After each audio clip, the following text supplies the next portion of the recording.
Alors, est-ce que ça vous dit quelque chose, un appareil tout neuf qui tombe en panne? Comme par hasard, juste après la fin de la garantie. C'est frustrant, hein?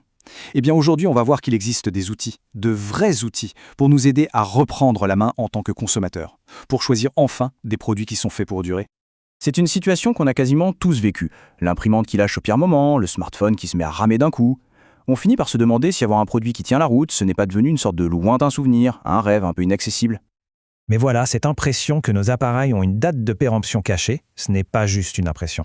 En fait, derrière ce phénomène, il y a bien souvent une stratégie bien pensée qui a même un nom. On l'appelle l'obsolescence programmée. L'idée est assez simple et un peu redoutable, on réduit volontairement la durée de vie d'un produit pour nous pousser à en racheter un neuf le plus vite possible.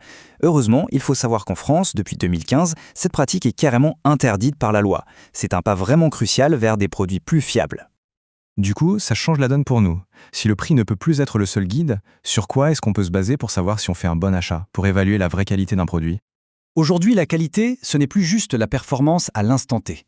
C'est une vision beaucoup plus large, qui prend en compte tout le cycle de vie du produit.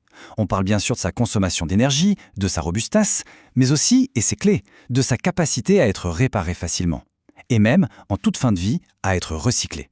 C'est une vision à 360 degrés, en quelque sorte. Et quand ça tombe en panne, attention, il y a une distinction importante à faire. D'un côté, il y a le dépannage. C'est souvent la solution de secours, le système D pour que ça remarche vite fait, mais sans aucune garantie que ça tienne dans la durée. Et de l'autre côté, on a la réparation. Et là, l'objectif est complètement différent. Il s'agit vraiment de remettre l'appareil en état de marche de façon pérenne en allant à la source du problème. Pour faire une image, c'est la différence entre mettre un simple pansement et soigner la blessure pour de bon.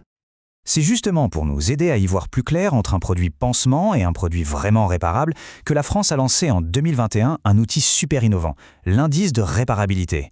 Le but, c'est simple, rendre cette info sur la facilité de réparation visible et compréhensible par tout le monde en un clin d'œil. Et le principe est d'une simplicité géniale. Une note sur 10, c'est tout. Plus la note est haute, plus le produit est facile à réparer. C'est un moyen hyper direct de savoir si, le jour où ça tombe en panne, on pourra lui donner une seconde chance sans y laisser sa chemise. Bon, une note sur 10, c'est bien, mais comment on l'obtient? Eh bien, ce n'est pas au hasard. Ça se base sur 5 critères très concrets. D'abord, la documentation. Est-ce que le fabricant fournit un mode d'emploi pour la réparation? Ensuite, la démontabilité. Est-ce qu'on peut ouvrir l'appareil facilement ou est-ce que tout est collé? Hyper important. Troisième point, la disponibilité des pièces détachées. Et surtout, leur prix. Parce que si réparer coûte plus cher que de racheter, l'intérêt est limité. Et enfin, il y a un critère spécifique pour chaque famille de produits. C'est un calcul assez complet en fait. Et le meilleur dans tout ça, c'est que l'info est publique. Il y a un site officiel, indice-réparabilité.fr, qui permet de chercher la note de n'importe quel produit avant même de l'acheter. C'est un réflexe tout simple à prendre pour faire un choix vraiment éclairé. Alors, au-delà de la réparation, il y a un autre pilier de la consommation durable, c'est l'énergie. Et pour ça aussi, on a un outil qu'on connaît bien, mais qui a fait peau neuve il y a peu de temps, la fameuse étiquette énergie. On se souvient tous de ces étiquettes avec des A+, A++, A++. Honnêtement, à la fin, on ne s'y retrouvait plus. C'était devenu un vrai casse-tête. Alors, pour remettre de l'ordre, l'Europe a tout simplifié en 2021. Fini les plus, maintenant on a une échelle simple et claire, de A pour les appareils les plus économes, à G pour les plus gourmands en énergie. Au moins, c'est limpide. Mais au fond, l'efficacité énergétique, qu'est-ce que c'est? C'est un peu comme le rendement. Imaginez que sur 100% d'énergie qu'un appareil consomme, une partie sert vraiment à le faire fonctionner et une autre partie est juste perdue, en chaleur, en bruit. Bref, plus un appareil est efficace, moins il gaspille d'énergie pour rien. Finalement, ce qu'on réalise, c'est que ces indices, ces étiquettes, ce ne sont pas juste des autocollants. Non, ce sont de vrais leviers qui nous redonnent à nous, consommateurs, un véritable pouvoir d'action.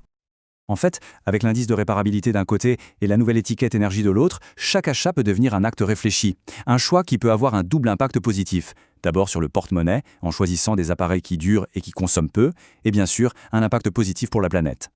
Toute cette prise de pouvoir nous amène à une dernière réflexion, peut-être un peu plus philosophique.